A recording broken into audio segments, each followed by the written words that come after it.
नमस्कार, भारत लाइव देख रहे हैं आप। सुबह से ही आपको दो बड़ी डेवलपमेंट्स लगातार दिख रही होंगी। एक तरफ जहां तेज प्रताप यादव और जगदानंद सिंह काफ़ी दिनों बाद आमने सामने होते रह गए, वैसे ही एक बड़ा घटना बिहार की राजनीति में और हुआ।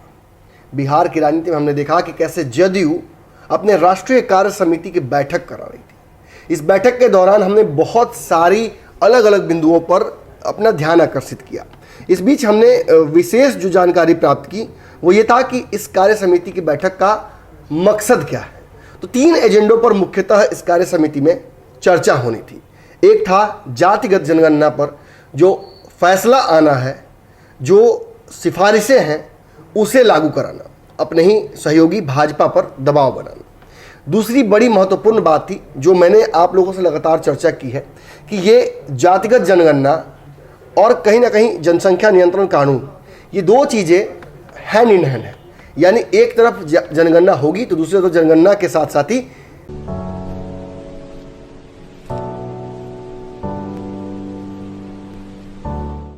जो जनसंख्या है उसके नियंत्रण के लिए कानून बनाया जाएगा। इन दोनों मुद्दों पर कहीं ना कहीं जदयू भाजपा से अलग राय रखती है। जहां जनसंख्या नियंत्रण को लेकर नीतीश कुमार ने दिल्ली में भी स्पष्ट कर दिया था कि उनको लगता है ऐसा कि ऐसे कानून बनाने से कोई फायदा नहीं है। हालांकि आपको ये पता चले कि नीतीश कुमार जब ये बात कहते हैं तो अनायासी मन में ये बात आ जाती है कि उन्होंने इसी तरह का एक कानून बिहार में लागू कर रखा है। शराबबंदी एक ऐसा कानून है जो लोगों पर जबरदस्ती थोपा गया है बिहार में, और इसके लिए जो कानूनी दंड या जो भी प्रावधान बनाए गए हैं वो उसी तरह के हैं जैसे कि जनसंख्या नियंत्रण को लेकर नीतीश कुमार कह रहे हैं। नीतीश कुमार का साफ कहना है कि अगर लोगों में शिक्षा बढ़ेगी, महिलाओं को अगर आगे बढ़ने का मौका मिलेगा तो जनसंख्या का अपने आप ही नियंत्रित हो जाएगी। चलिए ठीक है, इन आंकड़ों पे आज चर्चा करने के लिए मैं आपके सामने नहीं हूँ। ये इस खबर का प्रील्यूड था। अब जो विशेष बात करनी है वो ये है कि इस कार्यकारिणी की बैठक में दो चीज़ें और की गई हैं। एक, सभी लोगों को एक मंच पर लाया गया है और पावर को सेंट्रलाइज किया गया है, और दूसरा, जदयू को राष्ट्रीय स्तर की पार्टी बनाने का जो दावा लगातार दो लोग कर रहे हैं, एक ललन सिंह और दूसरा उपेंद्र कुशवाहा, इन दोनों को थोड़ा बहुत फ्री हैंड देने की बात चल रही है। आज के कार्यक्रम में आरसीपी सिंह तस्वीरों में मुझे कहीं नजर नहीं आए।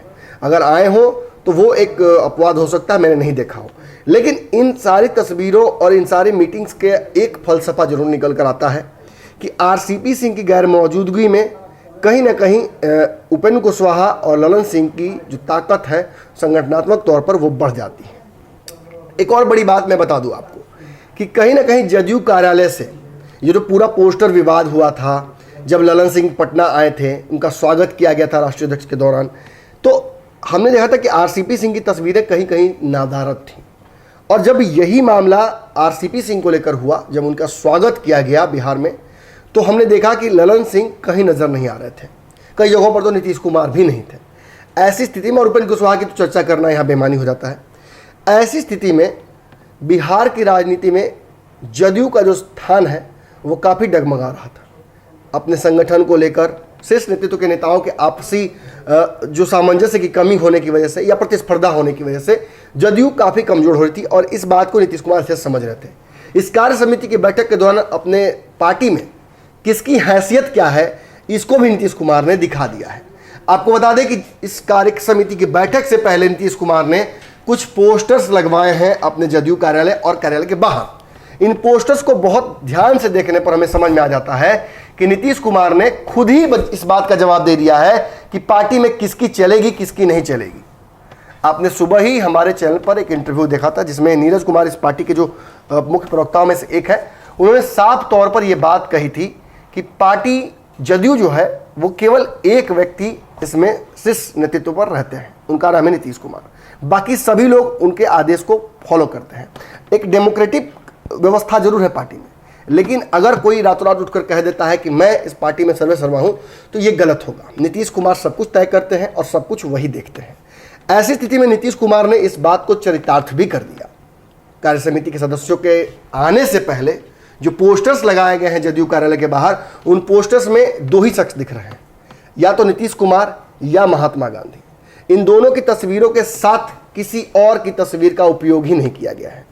ये आप सोच सकते हैं, खबर तो सुबह में भी हमें प्राप्त हुई थी, तो आखिर नमन मिश्रा कुछ स्पेशल लेकर क्या आए हैं? ये आप अच्छे से जानते हैं, अगर मेरी खबरों को देखते हैं तो मैं कुछ स्पेशल जरूर लेकर आता हूँ। इस खबर में स्पेशल ये है कि नीतीश कुमार ने सभी जितने भी ऊपर के नेता हो, चाहे उपेंद्र कुशवाहा हो, केसी त्यागी हो, ललन सिंह हो या फिर आरसीपी सिंह, इन सभी को एक साथ ही उनकी राजनीतिक हैसियत भी बता दी है और कहीं ना कहीं ये भी मैसेज भेज दिया है कि आप अपनी तरफ से कोई भी तस्वीर लगा दीजिए, पार्टी पूरी तरह से मेरे पास है। देखिए कुछ दिनों पहले जब हमने ये सारी खबरें की थी तो हमने ये भी बताया था कि शरद यादव गति को प्राप्त किसी ना किसी को तो करना पड़ेगा, जॉर्ज फर्नांडिस वाला हाल कहीं नीतीश कुमार का ना हो जाए।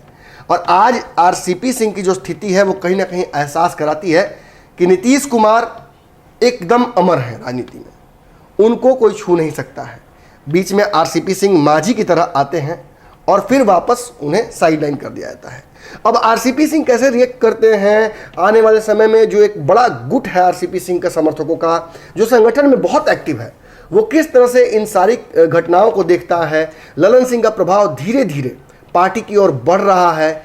इस कार्य समिति की बैठक ने तो तय कर दिया है कि उपेंद्र कुशवाहा आरसीपी सिंह से अब बेहतर जगह नीतीश के दिल में बना चुके हैं। लेकिन इन सभी की तस्वीरों का गायब हो जाना इस बड़े पोस्टर से, खासतौर पर जदयू कार्यालय के अंदर की तस्वीरों में, यह साबित करता है कि नीतीश आज भी जदयू में एकमात्र भगवान है। आने वाले समय में हमारी नज़र लगातार इन खबरों पर रहेगी। इन खबरों के अलावा बिहार की अंदर की बहुत सारी खबरों को अब तक लाने का जो प्रण हमने आपसे लिया था वो लगातार हम पूरा कर रहे हैं। खबरें अच्छी लग रही हों तो जिस भी प्लेटफॉर्म पर देख रहे हो आप शेयर जरूर कीजिएगा। धन्यवाद। अगर ये वीडियो पसंद आई और वह बिहार के राजनीति और बिहारियत से सरोकार रखेनी तो सब्सक्राइब बटन दबा के चैनल के सब्सक्राइब कर ली। ओजे एगो घंटी बा, ओकरा बटन दबा देला से कुल सटीक और मारक खबर रुआ मुफ्त में मिल जाई। अगर रुआ पत्रकारिता के हमनी के नया प्रयोग में सहयोग कर चाहतानी तो ज्वाइन बटन दबा दी। पेटीएम नंबर नोट कर ली 9386816700। धन्यवाद।